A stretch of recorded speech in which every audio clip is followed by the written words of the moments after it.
Pemirsa, Kejaksaan Agung resmi mengesahkan revisi Harga BBM nilai tukar rupiah semakin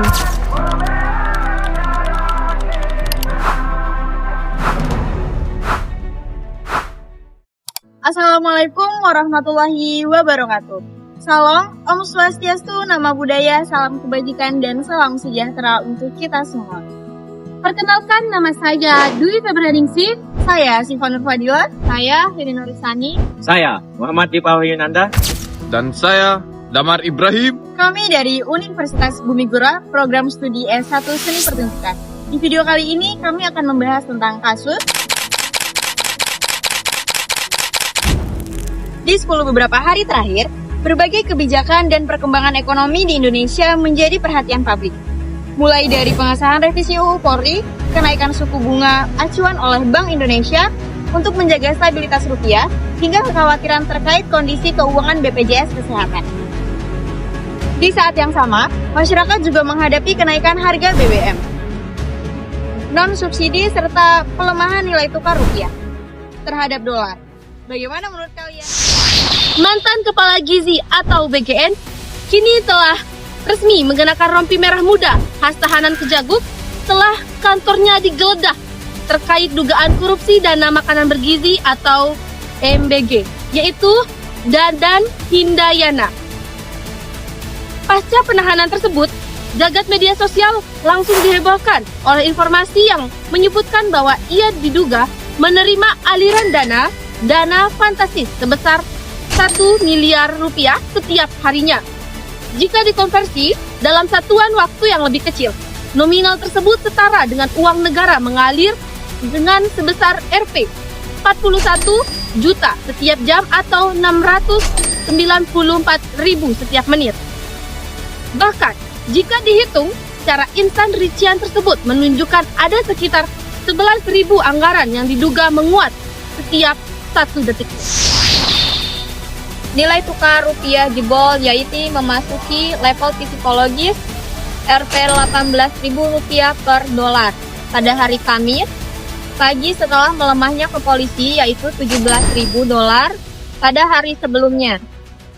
Melansir investigasi, nilai tukar rupiah pukul 6.20 WIB terpantau sudah melampaui level psikologis, yaitu ke Rp18.000 atau melemah yaitu 0,43 rupiah, yakni 73,3 poin dari level sebelumnya. Dan adapun dalam 24 jam terakhir, nilai tukar rupiah terpantau sangat menyentuh level yang sempit, yaitu level terlemah di Rp18.000 per dolar.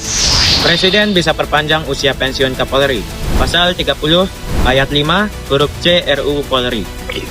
Batas usia pensiun perwira tinggi bintang 4 alias jabatan Kapolri paling tinggi 60 tahun. Namun, batas tersebut bisa diperpanjang 1 tahun atau sesuai dengan kebutuhan yang ditetapkan oleh Presiden. Polisi aktif bisa isi jabatan sipil. Pasal 28 ayat 1 dan ayat 2 RUU Polri. Polri memasukkan pasal mengenai penempatan polisi aktif di jabatan sipil. Dalam pasal 28 ayat 1 dinyatakan, anggota Polri dapat mengisi jabatan di luar organisasi Polri sepanjang memiliki ketertarikan dengan fungsi kepolisian.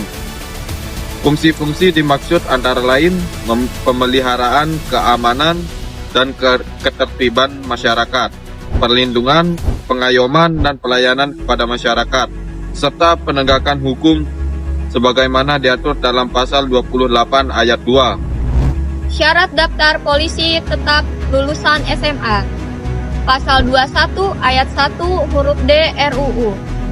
Revisi UU Polri juga menyepakati syarat pendaftaran calon anggota kepolisian adalah minimal lulusan sekolah menengah atas SMA atau sederajat. Sebagaimana di ketentuan terdahulu, Wakil Menteri Hukum Edward Omar Syarif Sirij mengatakan keharusan tidak pernah dipidana penjara juga masuk ke dalam syarat pendaftaran untuk Polri. Penguatan posisi dan peran Kompolnas. Pasal 39A yang mengatur persyaratan keanggotaan Kompolnas. Sementara itu, Pasal 39B yang mengatur mekanisme pengangkatan pemberhentian anggota Kompolnas oleh Presiden dengan persetujuan Dewan Perwakilan Rakyat atau DPR.